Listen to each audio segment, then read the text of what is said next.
American dream. Luxurious homes and plenty of healthy food on the table every day.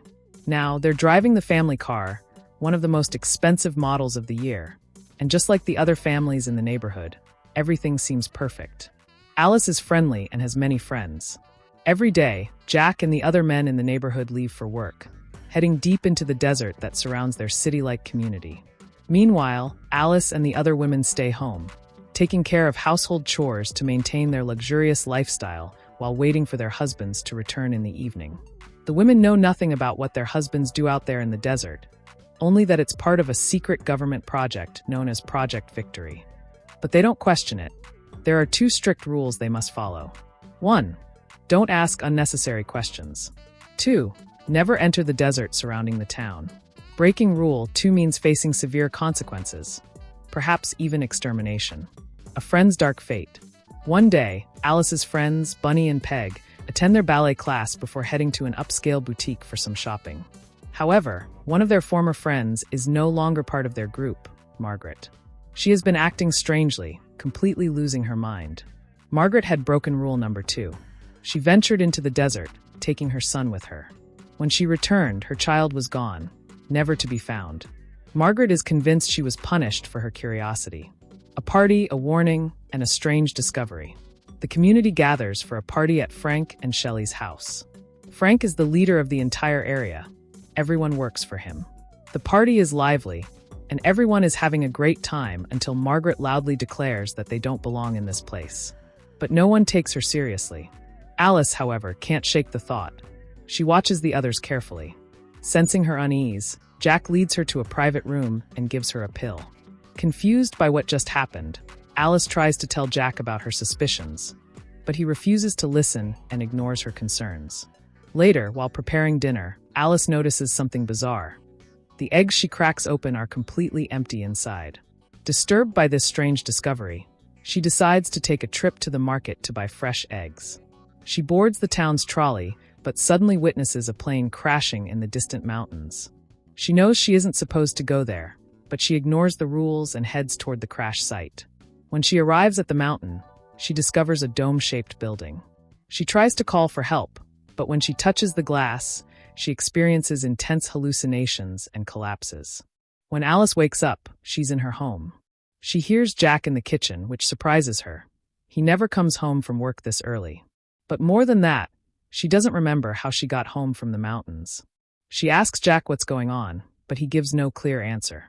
He insists that she was already home when he arrived and dismisses her story about the plane crash as just a bad dream. A nightmare begins. Alice's life starts to feel more like a nightmare.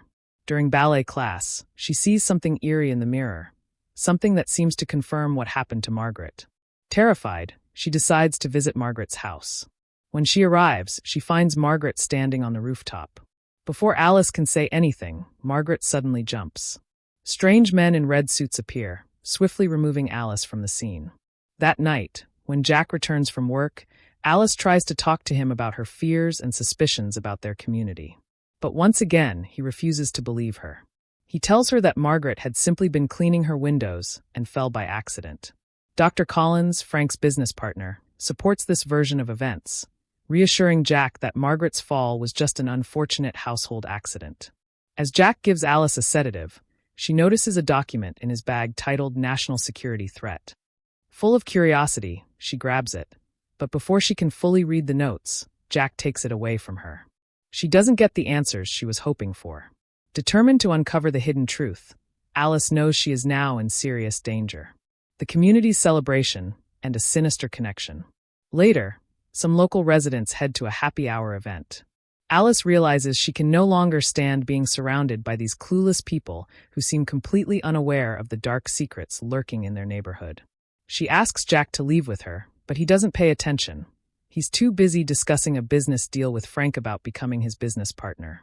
To Jack, this is more important than anything else. Alice leaves and goes to the restroom, where Bunny finds her. Bunny notices that Alice looks deeply troubled and asks her what's wrong. Alice tells her everything. Her suspicions, her fears, the plane crash, and everything she has noticed in the mountains. But Bunny, like Jack, doesn't believe her. She advises Alice to forget about all of this, at least for now. They return to the main hall, where the guests celebrate Jack's promotion. A chilling revelation. A few days later, Alice and Jack invite their neighbors, including Frank and Shelley, over for a barbecue. While Jack is chatting with his friends, Frank walks into the kitchen where Alice is preparing food. To her shock, Frank brings up her conversation with Bunny. He hints that she might be right in her suspicions, that something isn't quite right, but she doesn't understand what's really happening yet. Alice is stunned by Frank's honesty. After all, he's the man in charge of Project Victory. During dinner, Alice makes an unsettling discovery. All the couples have identical love stories. They all had their honeymoons in the same places, were born in the same cities, and have eerily similar backgrounds. Realizing this strange and sinister pattern, Alice tries to wake everyone up to the truth, urging them to see what's really happening. But no one listens. They pretend not to believe her. Now, Alice knows she isn't crazy. Margaret wasn't insane either. She was silenced. A desperate escape and betrayal. Later, Alice makes one last attempt to convince Jack to leave with her. She begs him to escape this cursed place. To her surprise, Jack finally agrees. Filled with hope, Alice rushes to pack their bags. But the moment they get into the car, she realizes the horrible truth. Jack has no intention of leaving. Before she can react, men in red suits appear. They drag Alice away, taking her to an unknown secret facility. Dr. Collins and his team subject Alice to painful examinations. During this torture, she regains part of her memory and recalls her past life. She was a hard-working surgeon, working long hours to support herself and Jack, who had been unemployed for years. After a few days, Alice returns home to her husband, Jack. However, she does not remember what happened recently. But the hallucinations still haunt her, reminding her of the truth about her past. Now, she finally understands what Project Victory really is. It is not a real place. It is a perfect reality simulation, an illusion of the American dream that does not exist in the real world. Frank and his team created this scientific experiment to study human behavior in a perfect world. They wanted to see how people would act when given everything they needed to live a luxurious and comfortable life. Jack was always part of this project. He convinced Alice to join, telling her it was a social experiment for the government with great financial benefits. But this was not the truth. The real story was much darker. People in the community lost their minds because they were trapped in an endless cycle. Every day, they took medication to block stress and depression caused by the repetitive and meaningless routine. That is why the town was built in the middle of the desert. It was designed to trap them inside. There was no escape. Anyone trying to leave would die from dehydration after spending just one day under the burning sun. Now, Alice understands that she is trapped inside a scientific illusion, like a matrix, created to make people believe they have a perfect life. Jack tries to convince her again. He tells her he helped create this reality so they could live a happy life together forever. But Alice now knows the truth. Jack explains that in this world, men trick their wives into joining the simulation, making them believe they are in a perfect social paradise. However, the people in this place do not feel real happiness. They only experience luxury and comfort without effort. Every day, they take drugs to remain obedient and avoid questioning their existence. Alice refuses to stay. She wants to go back to reality, even if the outside world is not perfect. But Jack will not allow it. He has a good salary here and refuses to go back to his old life of failure and unemployment.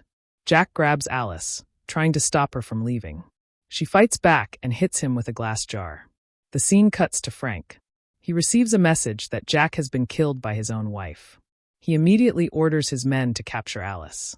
Alarms ring in the streets. Bunny rushes into Alice's house, shouting for her to run. She warns that they are coming to take her away. Bunny confesses that she knew everything but kept quiet because she had children and lost everything in the real world. She explains something terrifying. If Jack died inside this virtual world, he also died in real life. No one can disconnect from this simulation without terrible consequences. This fake world keeps everyone under the influence of drugs, preventing them from escaping. Alice runs into the streets. Her dress is covered in blood. The people around her start having hallucinations when they see her. The scene cuts to Frank. He talks to Shelley on the phone and says he has decided to eliminate Alice. Frank says she wants to take back control of her mind. I have no other choice. Alice remembers the plane crash and realizes she must reach the mountaintop. There, she once saw a strange dome-shaped building. It might contain a portal back to reality. She jumps into a car, leading to a high-speed chase through the city. Frank's men follow her, but she escapes and reaches the top of the mountain. There, she sees Jack alive. Jack begs her to stay. He tells her they can be happy together in this dream world. But Alice has already made her choice. She touches the glass of the dome and suddenly wakes up in the real world, leaving the fake world of Project Victory behind forever.